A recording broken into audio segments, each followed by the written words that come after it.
Olá, concurseiros e concurseiras, tudo bem com vocês? Sejam todos bem-vindos mais uma vez ao meu canal Sustentabilidade em Foco. E a gente continua aí nas aulas aí de manejo animal do concurso da Embrapa, nível fundamental, né? A gente vai aí falar hoje do tópico de número 7, primeiros socorros, e também do tópico de número 8, para fechar aí essas aulas, falando de bem-estar animal e manejo animal, né?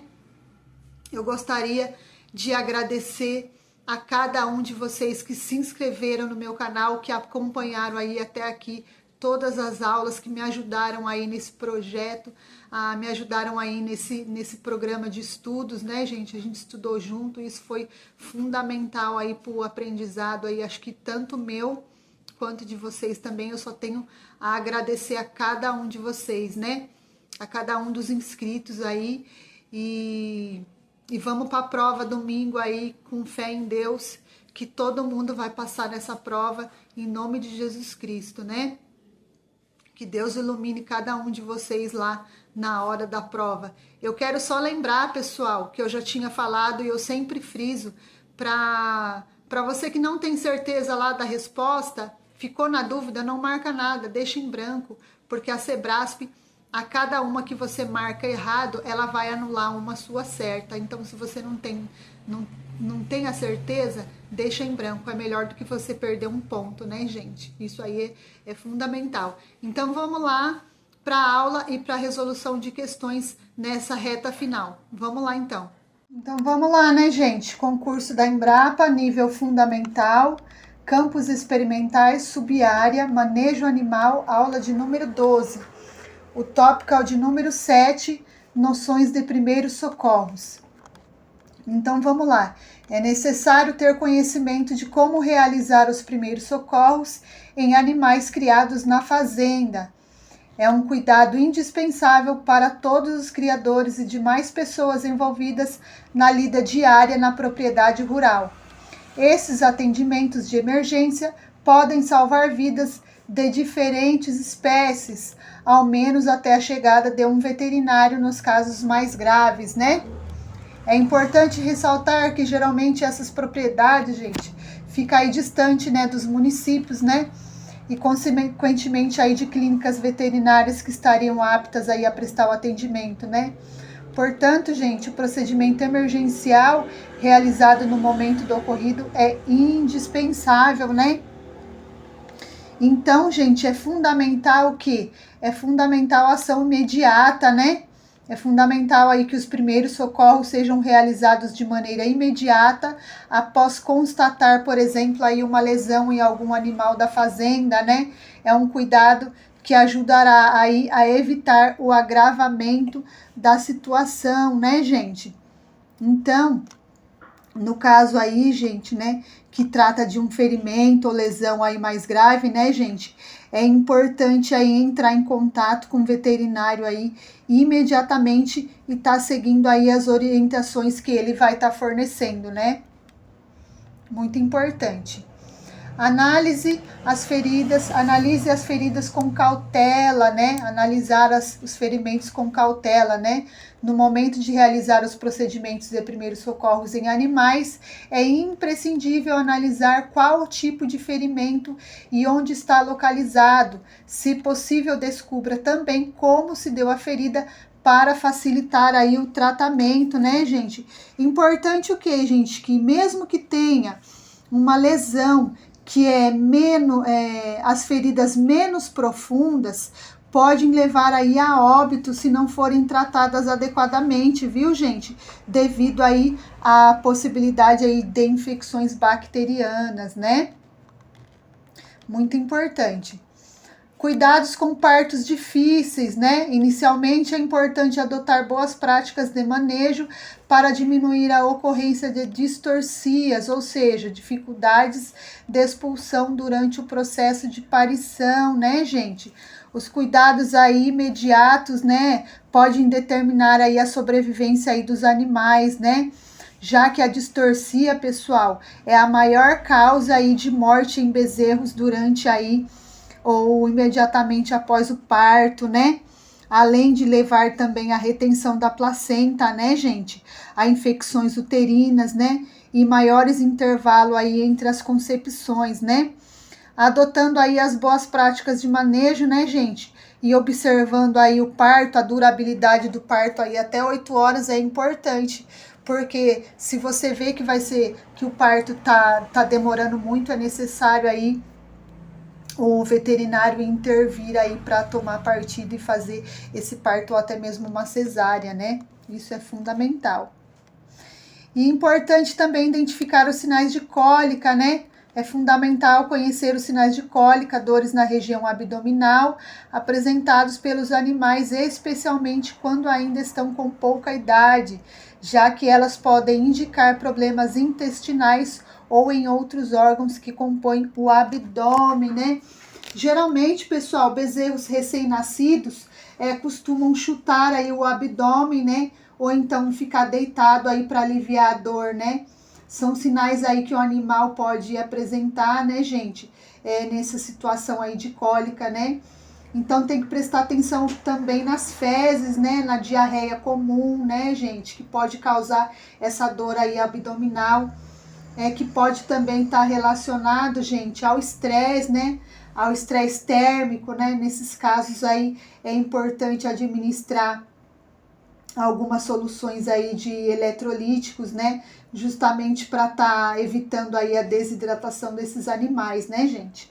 E é importante observar nessas fezes, gente, se elas estão esbranquiçadas, se ela tiver com sangue, né?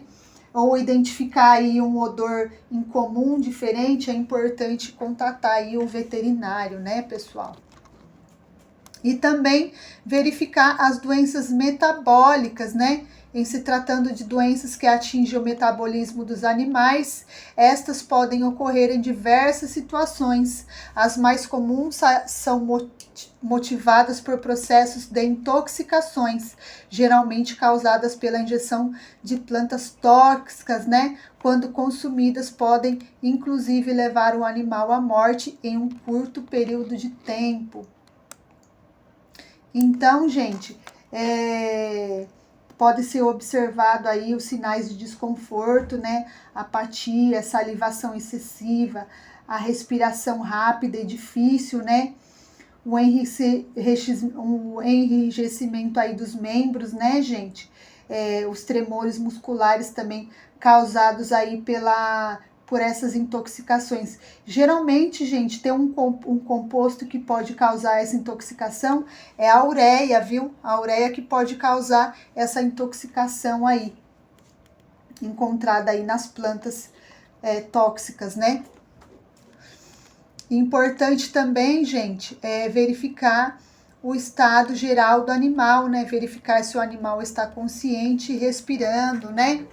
O controle de sangramentos. Em caso de sangramento, é preciso fazer o curativo oclusivo, ou seja, aplicar a pressão na região do ferimento durante 3 a 5 minutos para estancá-lo, utilizando panos limpos. Se o estancamento não for bem sucedido, continuem fazendo a pressão por um período de tempo maior, né? Tem também a imobilização. Em casos de suspeita de fraturas, deve fazer o possível para manter o animal imóvel. Isso irá evitar o agravamento da lesão, né? A respiração artificial e massagem cardíaca. Em situações em que o animal não está respirando, é recomendado iniciar uma respiração artificial e massagem cardíaca, né? E por último, queimaduras, né?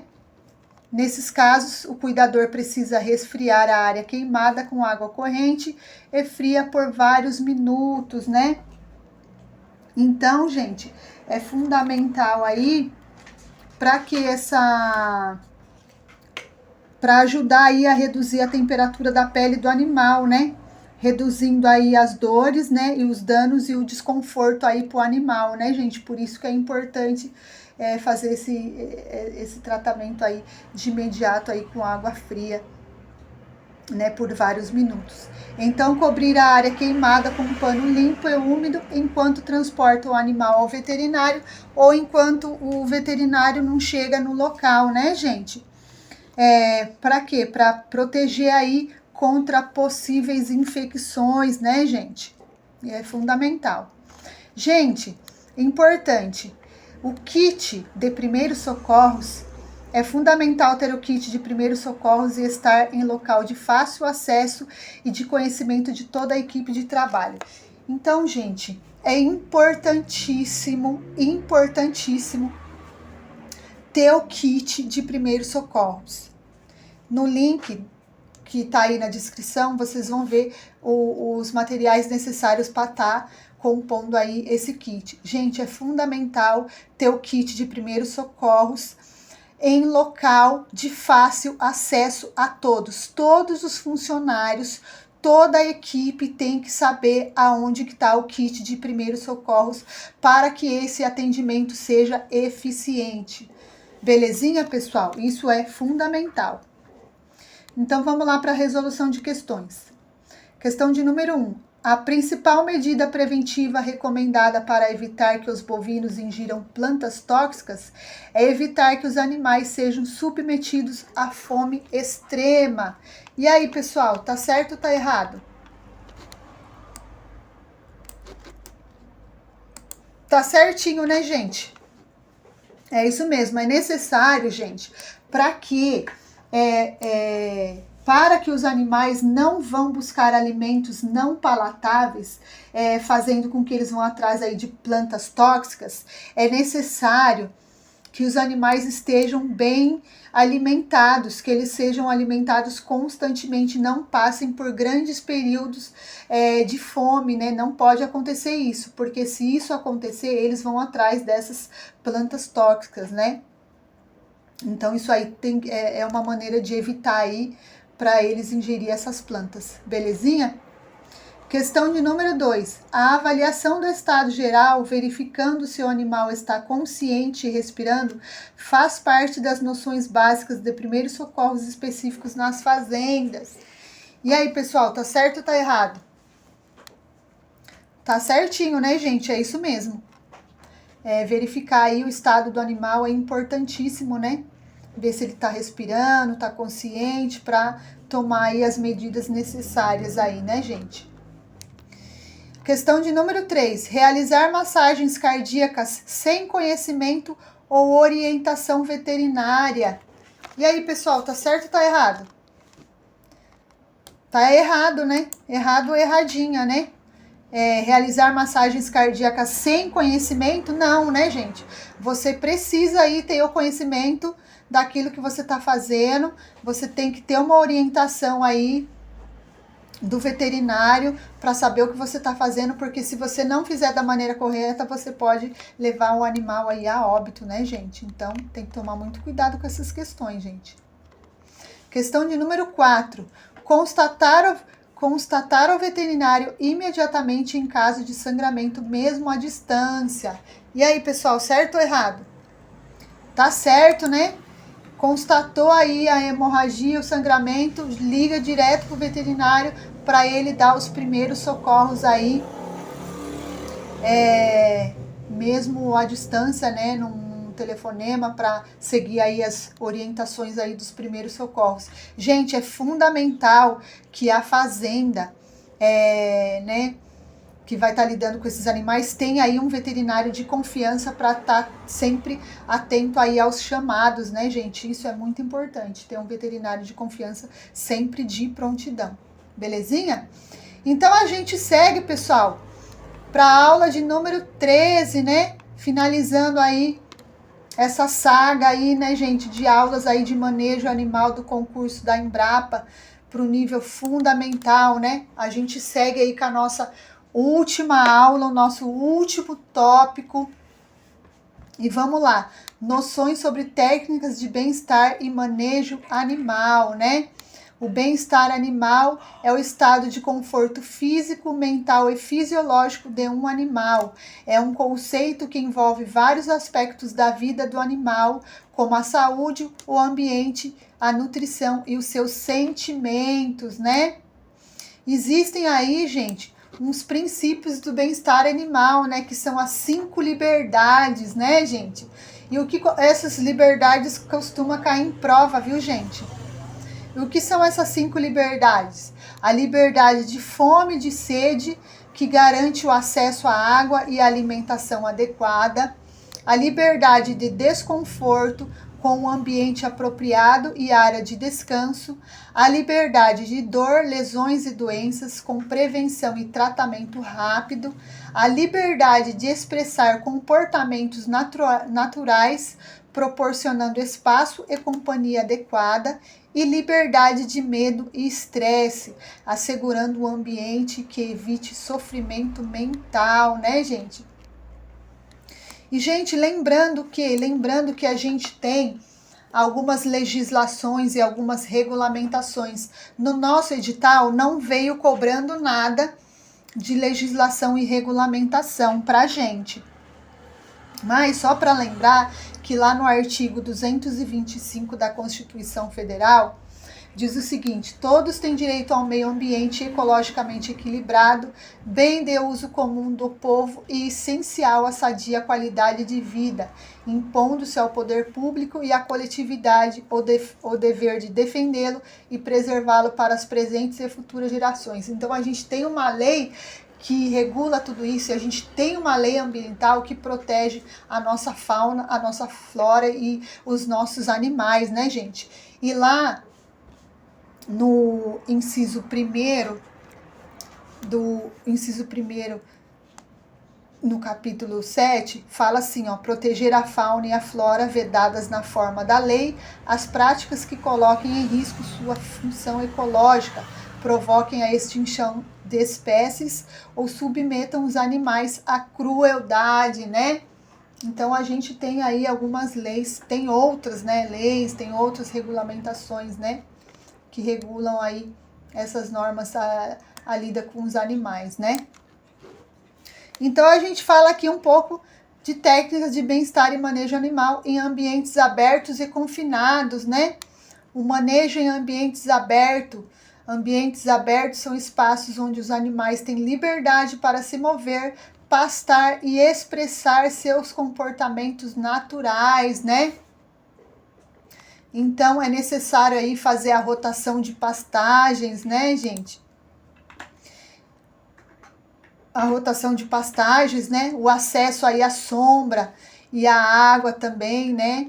E fazer esse monitoramento da saúde do animal, né, gente? E a gente tem o manejo em ambientes confinados, né? Que são os espaços fechados, onde os animais são mantidos e cuidados sob condições controladas, né? O enriquecimento aí ambiental é de extrema importância, né, gente? E o que seria, gente, esse enriquecimento ambiental? É importante aí proporcionar nesse ambiente, gente, brinquedo, áreas de escavação, né, puleiros. Esses brinquedos geralmente são, por exemplo, aqueles pneus que se colocam para os porcos, né, para os porcos morderem, aquelas correntes que colocam para os porcos também tá mordendo, né, gente? Os puleiros aí para as galinhas, né, e outros elementos aí dentro do ambiente, né, gente, que vai estimular aí o comportamento natural aí dos animais, né, gente? Reduzindo aí o estresse, né, desses animais, né, e o tédio, né, gente? Porque você imagina esses animais que estão lá em confinamento, se eles estão num ambiente pequeno e eles não têm aquele pasto, né, para andar e tal, para fazer as suas atividades naturais, né, que eles exercem naturalmente. Então, como é que vai ser? Então, eles têm que ter algum estímulo ali para gastar suas energias, né? E não estar ali num ambiente de estresse, né, gente? Importante também a higiene adequada, né, pessoal? Porque como você tá lá em confinamento, os animais estão lá em confinamento, tem a sujeira, né, gente, que fazem as necessidades ali constante, né? Então, esse ambiente tem que sempre estar sendo limpo, né, gente? Tem que ser um ambiente bem limpo e adequado aí para esses animais estarem vivendo em condições adequadas, né, gente? E importante o espaço suficiente, ter um espaço suficiente, né, gente? Porque quando você tem uma superlotação de animais, você vai ter também os animais em estresse, né? Vai ter aquele estresse, aquele estresse, vai ter a redução de produtividade por conta desse estresse também, né, gente? Isso é muito importante. Então vamos lá para a resolução aí de questões, duas questõezinhas aí para fechar, beleza? Para melhorar as condições dos animais, deu uma erradinha aqui, e reduzir o estresse, é necessário reduzir a densidade de animais por metro quadrado e ajustar o manejo para permitir que os animais expressem comportamentos naturais. E aí, pessoal, tá certo ou tá errado? Tá certo, né, gente? É fundamental aí você reduzir aí o número, né, de animais por metro quadrado para que eles vivam, né, em melhores condições aí para expressar aí seus comportamentos naturais aí adequadamente, né, pessoal? Tá certinho. E a questão de número 2, deixar os animais adaptarem-se naturalmente no ambiente de alta densidade é adequado, já que a maioria se ajusta ao longo do tempo. E aí, pessoal, tá certo ou tá errado? Essa é bem uma carinha da banca Sebrasp, viu? Tá errado, né, gente? Deixar os animais adaptarem-se naturalmente no ambiente de alta densidade? Não, né? Se tem muitos animais ali naquele pequeno espaço, vai ter um número maior de animais estressados, né, gente? A produtividade também não vai ser boa. E isso aí só prejudica aí o manejo desses animais, né, gente? Então não, tá muito errado. E eles não se adaptam, né? Já que a maioria se ajusta ao longo do tempo, não, né, gente? Com o passar do tempo, eles vão ficando animais mais estressados ainda, né? Gente, então a aula foi essa. Eu desejo muito boa sorte para todos vocês. Que o Senhor Jesus Cristo ilumine cada um de vocês na hora da prova. Lembrando que eu já vinha falado nas outras aulas. Se você não tem certeza da resposta, não marca nada, deixa em branco. Porque se você marcar uma errada, vai anular uma sua certa. Então, na dúvida, não marque nada. Marque apenas aquilo que você tenha certeza.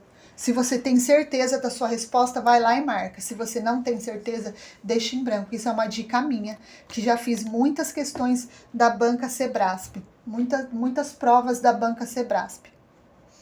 Tô tentando passar, mas uma hora dá certo. Gente, muito boa sorte. Fiquem com Deus. E a gente continua aí com os próximos projetos e a gente se vê nas próximas aulas, se Deus quiser. Tchau, tchau. Então é isso, né, pessoal? Eu gostaria de agradecer aí a cada um de vocês inscritos aí no canal, que acompanhou aí essas aulas, esse projeto aí que a gente estudou junto.